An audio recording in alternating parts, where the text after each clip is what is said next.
If you have run an EC2 instance on AWS, you are very likely to have used EBS storage. Storage might be a dull topic, but if you scratch under the surface, EBS is actually a bit of a technical marvel. Its design is even based on the Portuguese manowar, not the metal band, but a stinging jellyfish-like sea animal. We'll try and explain why EBS is an understated genius amongst AWS offering. This is AWS Bites. I'm Luciano, joined today by Owen.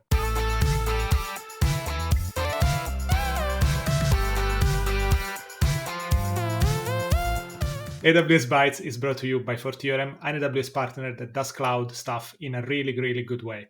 Go to fourtheorem.com to read about our case studies and feel free to reach out to us. So if you use EC2, you are going to need some sort of storage, something like a disk drive or a remote storage, and you would use some kind of physical server that needs to store information, of course. Some instances support what they call instance store, which is something that is physically attached to the instance itself, which is also really fast, but they are also ephemeral, which means it's temporary storage. So if your instance gets stopped, terminated, or hibernated, all the data gets lost. So for these reasons, they are very good for cases where you need fast access, but not persistent data like caches or temporary storage. But for almost everything else, imagine like you have databases or files that you need to keep around, there is something that's called EBS, Elastic Block Storage. So what is really EBS? Owen, do you want to try to take a stab at it? It might be worthwhile starting with block storage. What is block storage? It's used by physical disks as well as SANs, so storage area networks. And with a block store, data is stored in fixed sized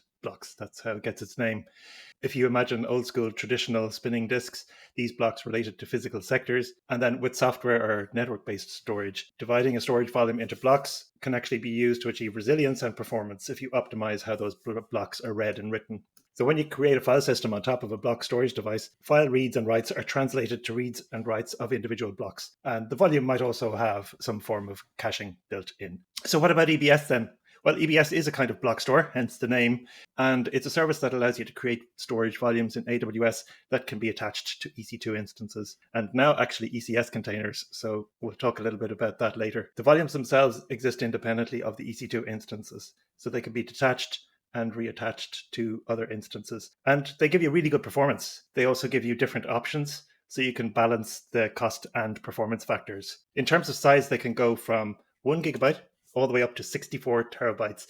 And that's just for a single volume. So you can also have multiple volumes, and you can even use things like RAID to create arrays of volumes. You can also easily change volume types. So you've got elastic options with EBS as well. You can change the type, the size, as well as other features. Volumes can even be resized dynamically without any downtime on attached instances, which is pretty cool. Now, they're encrypted, and one of the amazing things about them is that they're encrypted without that encryption incurring any performance impact. Because of their design, they also have a reduced failure rate when compared to physical disk drives, typically, which is something that, is really an advantage when it comes to choosing EBS over a traditional physical medium in a data center. And they're highly available within an AZ. And I think that's one of the important things to understand about EBS volumes. They are related to an availability zone.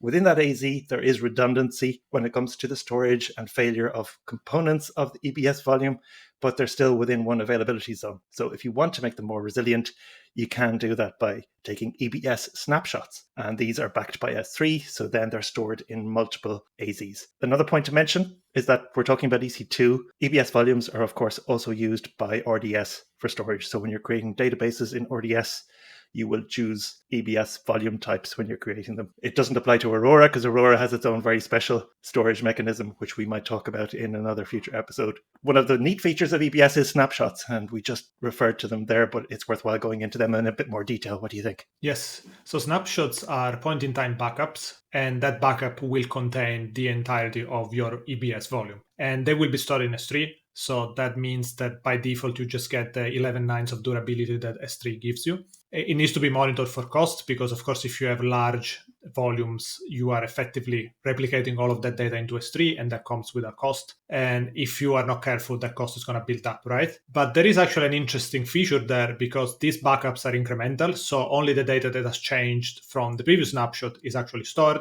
So that can make them more efficient. And you still need to be careful, of course, but generally speaking, the incremental approach will make so that you are not replicating all the data all the time, but just the first snapshot and then the changes layered on top of that. You can create new volumes starting from a snapshot. So the idea is that basically you might snapshot a volume from a machine. From that snapshot, you can maybe bootstrap another machine. And other things that are relevant are that you can create copies of the snapshot within or across regions. So maybe you can use this approach, for instance, to spin up a new machine in another region. And you can also share snapshot with other accounts. So you can even use this approach to share data across different accounts, or even you can create snapshots that are publicly accessible. So if you have information that somehow needs to be shared across pretty much everyone that might need that information, maybe it's like a large data set that you want to make public, and people might need to spin up an EC2 and load that information easily into the EC2 instance, you can use this approach as well. And snapshots can also be archived, which is something that can be convenient when you don't expect to necessarily access that snapshot frequently, maybe just for kind of extra peace of mind.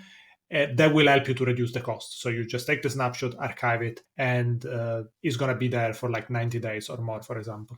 So apart from attaching an EBS volume, is there any other way to access the data? You might be wondering, okay, is that the only use case?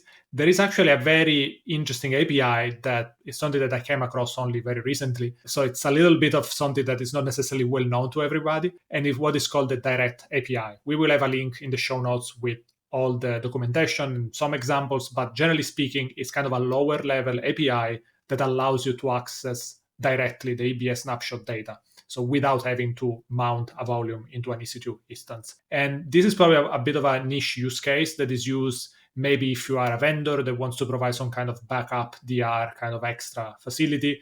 They can use this approach to be very efficient in the way they can access the data and read and write data directly into EBS snapshot data. You don't necessarily have to create volumes. That's kind of the idea. So if you have a use case where you want to control the data directly and you might do that at large volumes, this might be an API worth exploring a little bit more. It will come at a lower price.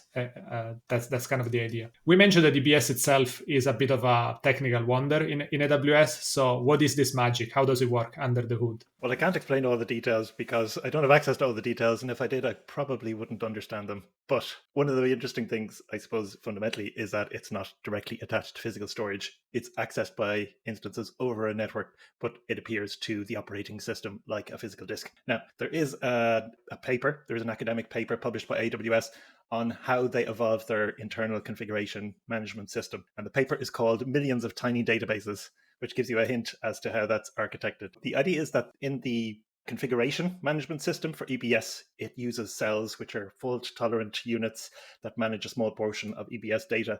And these little cells are replicated across the storage nodes to give durability and availability. And each cell is actually a 7-node Paxos cluster. This cellular database design is known as Physalia, or Physalia, after the Latin name for the Portuguese man of war. So the Portuguese man of war it looks like a jellyfish, but it's not technically a jellyfish because it's not a single animal, but a colony of millions of individual organisms.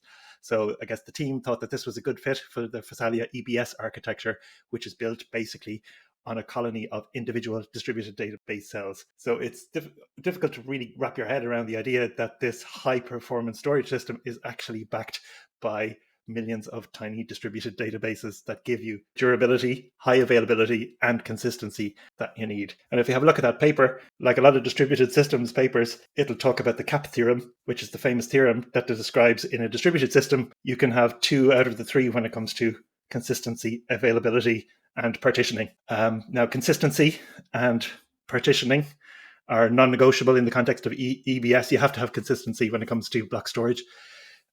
And the architecture basically just optimizes to achieve the maximum possible value of the third one, which is availability. So they're just essentially achieving availability with a very high probability, which is the best trade-off you can achieve for a system like this. Now, you often hear AWS people talking about the Nitro system, which is their custom, very extensive hardware that underpins a lot of the modern AWS infrastructure. And the Nitro system actually has specific features built into it to facilitate EBS volumes and to enable this encryption we talked about without having any performance overhead. You might also have heard of EBS optimized EC2 instances.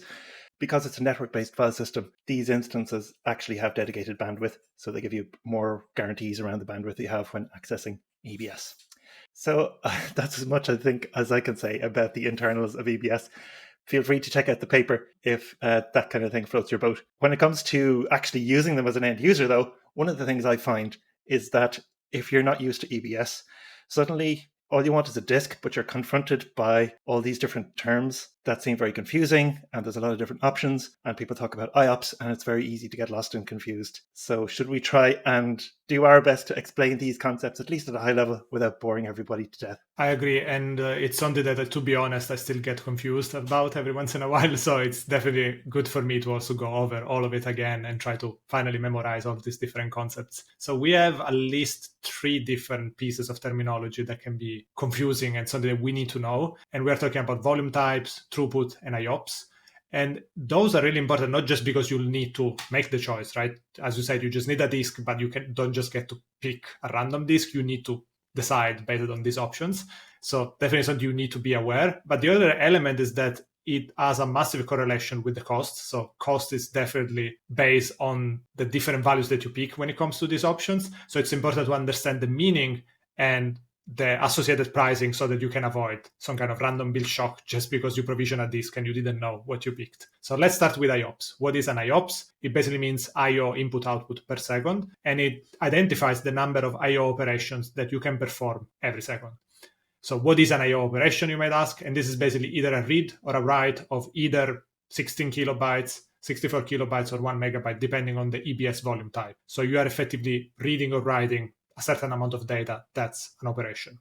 If you have any meaningful production workload, it's generally a good idea to really understand how IOPS can become kind of a bottleneck and make sure that you fine-tune the number of IOPS to make sure it matches your needs for that particular workload. But at the same time, again, just always be aware of cost. Don't just push that to the maximum because you might end up just paying a lot of money for something that you don't really need to use.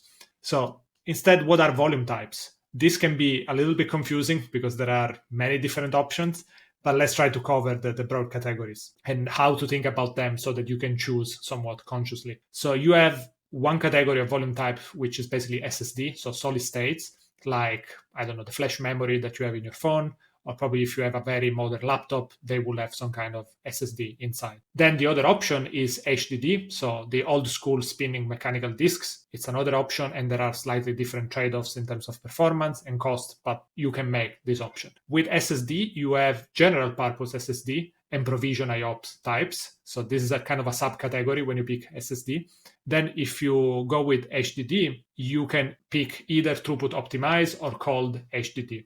Now, again, we might kind of deep dive a lot more, but let's just try to keep it high level. And we will put a link in the show notes about some pricing examples that are part of the official documentation when it comes to pricing to really understand how these different choices will affect pricing. Again, the pricing model, as sometimes happens with AWS, is not very linear. Depending on the choices, it changes the formula. So I think the examples are a very good way to try to figure out some common use cases and how to think about pricing for those specific use cases. So Owen, do you want to try to give us a little bit of a more complete overview on what the types are and how to think about them? Yeah, it's probably worth starting with the default option. So I think the default option, if you don't listen to anything else in this section, it's probably worth listening to the fact that GP3, so the general purpose SSD type known as GP3, is probably the default option.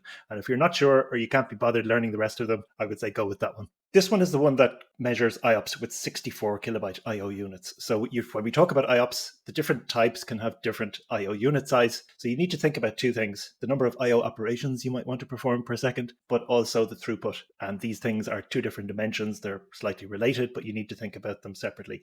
Now, the GP3 is relatively new, and it gives you a decent balance between cost and the ability to control IOPS, throughput, and size independently. So there's a lot of flexibility there too. And that's why I think it's a good default choice. The cost is generally good as well compared to the other options. And by default, the baseline is that you get 3000 IOPS and 125 megabytes a second of throughput. So this is different to the older type, which we'll talk about in a second. But the fact that you get that baseline, which is pretty good in its own right, but then if you need more, you can adjust those levers. That's nice to know, and it's reassuring, I think. The GP2 one was the default for a long time. It uses smaller 16K IO units, but the baseline is very variable. It depends on your volume size. So they give you 3 IOPS per gigabyte. So it makes it a little bit more difficult to calculate. But the unique thing about GP2 is that it also gave you burstable IOPS, so that it was pretty good if you didn't know what you were doing. You had something that generally didn't need that much IO, but from time to time, like even on boot, it would need a burst of IO or for variable workloads. But then again, you could also exhaust that burstable limit, and you needed to be careful to watch out and monitor for that. I think it's still a good side issue there, just to recommend to monitor your IO consumption against your allocation for any type. So GP3 is generally cheaper, on the order of 20% in most cases. So that's why we'd say if you're going for general purpose SSD, go with GP3, and you should be pretty safe with that option. And there's a calculator to indicate what savings you'll get. We'll give a link to that in the show notes. You can, by the way, upgrade GP2 volumes to GP3, and you don't need to restart the attached instances, which is pretty cool. Now, if you're a performance-hungry workload, then you can go for the provisioned IOPS. So you can imagine that you've got something like you're running a database. That's the typical example that you give. Or you've got something else that's just really read and write heavy in terms of IO. Then you've got a few options there. There used to be IO1 and IO2. IO1 would give you up to 64,000 IOPS, which was pretty good. The IO2 was available up until the end of last year, and it's actually been replaced now by a new one called IO2 Block Express. IO2 is essentially legacy, and now IO2 Block Express has a whole bunch of additional features, but basically, compared to IO1, it allows you to get up to as many as 256,000 IOPS. Now, that'll depend on the instance type, because that needs specific instance characteristics to support it, but it'll give you 4 times the higher throughput than IO1 as well. Other benefits of the IO2 Block Express are higher durability. So you get 5 nines instead of 3 nines, and you get lower latency as well. Again, GP3 is probably your go-to. If you know you need more IO, you can always move to one of the provisioned IOPS options. Worth quickly talking about the HDD types, but these are more niche these days. Generally much, much slower. The IO size is 1 megabyte, so it's completely different physical architecture. If you need sequential access, people who have used hard disks and SSD disks and physical machines in the past may know that SSD is good for random access, because you can read at consistent speed anywhere on the device, but physical disks that have a robotic arm need to actually move to the location you're reading from. So they're always much better for linear sequential access. So that can be workloads like big data, things like MapReduce, Kafka, where you've got streams that are sequential, and logs. You're only going to get 500 megabytes max throughput, even on the throughput optimized ones, and 500 IOPS. Now, those are 1 megabyte IOPS, but you won't use it for a lot of individual read or write operations. The cold HDD one is the last one we have to mention. It's really slow, 250 megabytes a second, but that's something you'd only use for cold storage. So things you aren't going to read and write option. And that's the cheapest of them all. Luciano, what do you think? How would you decide? Yeah, I think I can give a very high-level decision framework, so a bit of a shortcut that doesn't really take into account maybe all the intricacies of different workloads, but it might be just a good reference framework if you, I don't know, either don't want to spend too much time investigating all the possible options, or maybe as a sanity check, just to make sure that your investigation makes sense at the high level. So the idea is that if the throughput is more important than IOPS, you should probably go for an SD1 HDD type. If it's really cold storage that you're looking for, then SC1 is the one to go for. Instead, if IOPS is more important, and this is, in my experience, in the most cases, that's what it is, right? You care more about IOPS rather than throughput. In that case, you need an SSD. And if you really need the maximum IO performance possible, you need to go for IO2 Block Express. Otherwise, choose the best all around, which is GP3. And as we said, is generally the safest default these days. So again, maybe your decision tree starts with GP3, and then you try to look for reasons not to use GP3. And you can look at the other points we mentioned as a way to steer your decision. Now, I think there are also some other interesting features that we should quickly mention before we wrap up. The first one is that with EBS, you can have multi-attachment. That basically means that when you create a volume, that single volume can be attached to multiple EC2 instances. And there is a limit, of course, and the limit is 16 EC2 instances, which basically means that you can share data in a volume across 16 different machines. Only works with provision IOPS though, so you basically are forced to use IO1 or IO2 if you want to use this particular feature. And of course, it's something that you need to use carefully, because you know that reading and writing from different machines in the same disk might create consistency problems. So one way to avoid those consistency problems is to use a file system that is designed for this particular use case, like a clustered file system. So don't just go for the standard Linux one like ext or XFS, because these ones might not guarantee you any consistency.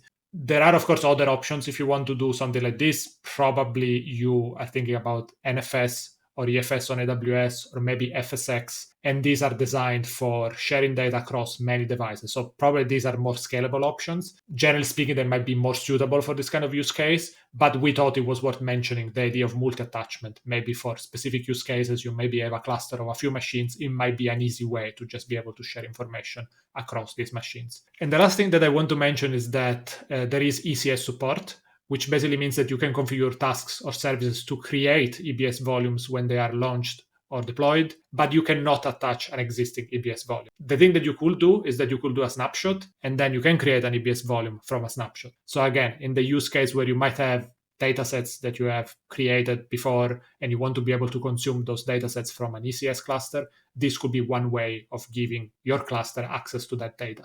And of course, this works in Fargate too, so something to be aware. And this is everything we have on this Jellyfish EBS episode. So hopefully you enjoyed all of that and you find it valuable. But of course, don't forget that if you don't clean up your old volumes and snapshots, you are going to get stung. So thank you very much for being with us, and we'll see you in the next episode.